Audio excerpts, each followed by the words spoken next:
নমস্কার বন্ধুরা, Geotech Bengali YouTube চ্যানেলে আপনাদের সকলকে স্বাগত জানাই। বন্ধুরা, রাজ্যে আবারও সরকারি কর্মী নিয়োগের জন্য বিজ্ঞপ্তি দেওয়া হয়েছে। আপনাদের যদি যুবশ্রী প্রকল্পে নাম থাকে তাহলে সেক্ষেত্রে আপনারা অগ্রাধিকার পাবেন। এই ভিডিওটা আপনারা অবশ্যই শেষ পর্যন্ত দেখুন, কারণ এখানে আমি আপনাদেরকে বলে দেব আপনারা কিভাবে আবেদন করবেন, আবেদনপত্র কোথায় পাবেন এবং সমস্ত কিছু কিন্তু বিস্তারিতভাবে আলোচনা করব। আশা করি আপনারা ভিডিওটি শেষ পর্যন্ত দেখবেন। আর এই ধরনের আপডেট পাওয়ার জন্য জিওটেক বেঙ্গলি ইউটিউব চ্যানেলকে সাবস্ক্রাইব করে রাখুন এবং সাবস্ক্রাইব করার পর পাশে ছোট্ট একটি বেল আইকন আসবে, এখানে অবশ্যই প্রেস করবেন। দিলে এই ধরনের আপডেটগুলো আপনারা নোটিফিকেশনের মাধ্যমে সবার প্রথমে দেখতে পাবেন। আসুন বন্ধুরা, শুরু করি আজকের ভিডিও। বন্ধুরা, আমরা অফিসিয়াল নোটিশে চলে এসেছি। নোটিশ দেওয়া হয়েছে government of West Bengal, office of the district magistrate and collector, Bankura. Bankura জেলাতে নিয়োগ করা হবে।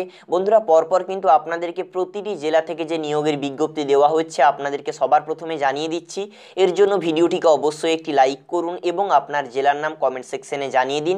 আপনাদের জেলা থেকে যে কোনো ধরনের বিজ্ঞপ্তি আপডেট হলে আপনাদেরকে সবার প্রথমে জানিয়ে দেবো। বন্ধুরা, এখানে দেখতে পাচ্ছেন এখানে যে নিয়োগ করা হবে প্যাডি পারচেস পার্সোনাল, এই পদে নিয়োগ করা হবে, অর্থাৎ রাজ্যের ধান ক্রয় কেন্দ্রে কিন্তু এখানে নিয়োগ করা হবে। মান্থলি বেতন দেওয়া হবে 11,000 টাকা। নিয়োগ কিন্তু বাঁকুড়া জেলাতেই করা হবে। এবারে আমরা দেখে নেব, দেখতে পাচ্ছেন শিক্ষাগত যোগ্যতা। শিক্ষাগত যোগ্যতা এখানে বলা হচ্ছে হায়ার সেকেন্ডারি আপনাকে পাস হতে হবে, অর্থাৎ উচ্চ মাধ্যমিক পাস, এবং সঙ্গে কিন্তু বেসিক কম্পিউটার নলেজ, অর্থাৎ কম্পিউটারে জ্ঞান থাকা প্রয়োজন। 6 মাসের একটি আপনার সার্টিফিকেট প্রয়োজন। বয়স সীমা দেখতে পাচ্ছেন 18 থেকে 40 বছরের মধ্যে হতে হবে। 1/1/2019 তারিখের হিসেবে আপনারা বয়সটা হিসাব করবেন। এবং দেখুন বন্ধুরা, আপনাদের যদি যুবশ্রী প্রকল্পের আইডি থাকে অথবা যদি আপনারা SHG অর্থাৎ সেলফ হেল্প গ্রুপের মেম্বার হয়ে থাকেন, এই সব ক্ষেত্রে কিন্তু আপনারা অগ্রাধিকার পেয়ে যাবেন, অথবা আপনাদের যদি জব কার্ড থাকে এক্ষেত্রে কিন্তু আপনারা অগ্রাধিকার পেয়ে যাবেন।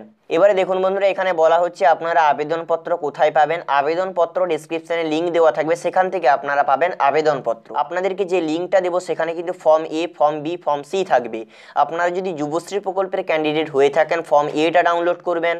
SHG অর্থাৎ সেলফ হেল্প গ্রুপ থেকে আবেদন করে থাকলে ফর্ম Bটা ডাউনলোড করবেন, এবং জব কার্ড থাকলে 100 দিনের কাজের ক্ষেত্রে জব কার্ড থাকলে ফর্ম Cটা আপনারা ডাউনলোড করবেন। ফর্ম Cটা ডাউনলোড করে আপনারা কোথায় জমা দেবেন এটা কিন্তু এখানে লিখে দেওয়া রয়েছে।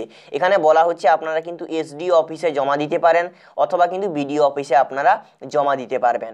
এবং এখানে বলে দেওয়া হয়েছে পরিষ্কারভাবে ওই সমস্ত যে অফিসে যদি আপনারা যুবশ্রী সার্টিফিকেট থেকে আবেদন করে থাকেন, অর্থাৎ যুবশ্রী ক্যান্ডিডেট হন, তাহলে সবুজ কালারের ড্রপ বক্সে আপনারা ফেলবেন আবেদনপত্র, এবং SHG দল থেকে হলে আপনারা ব্লু কালারের ড্রপ বক্সে ফেলবেন, এবং জব কার্ড থাকলে আপনারা ফেলবেন হলুদ কালারের ড্রপ বক্সে। আপনাদের আবেদনের শেষ তারিখ দেওয়া হয়েছে 22/2/2019-এর মধ্যে আপনাদেরকে আবেদন করতে হবে। বেলা 11টা থেকে 4টার মধ্যে কিন্তু আপনাদেরকে আবেদনপত্রটা জমা দিতে হবে উক্ত অফিসে। এবং দেখুন বন্ধুরা, এখানে বলে দেওয়া আছে the name of the short listed candidates will be upload in the district website on 25/2/2019, অর্থাৎ আবেদনের শেষ তারিখ দেওয়া আছে 22/2, এবং 25/2 তারিখে কিন্তু বাঁকুড়া জেলার অফিসিয়াল ওয়েবসাইটে কারা কারা সিলেক্ট হয়েছেন সেটা কিন্তু পরিষ্কারভাবে আপলোড করে দেওয়া হবে। সেখান থেকে আপনারা জানতে পারবেন যে আপনি সিলেক্টেড হয়েছেন কিনা। তো বন্ধুরা, বিস্তারিতভাবে জানিয়ে দিলাম। ডেসক্রিপশনে লিঙ্ক দেওয়া থাকবে, সেখান থেকে এই নোটিশটা আপনারা ডাউনলোড করতে পারবেন, এবং form A, form B, form Cটা ডাউনলোড করবেন যার যেটা দরকার হবে। আশা করি এই ভিডিওটি ভালো লেগেছে। যদি ভালো লেগে থাকে অবশ্যই লাইক করবেন এবং আপনার বন্ধুদের সাথে প্রচুর পরিমাণে শেয়ার করে দেবেন।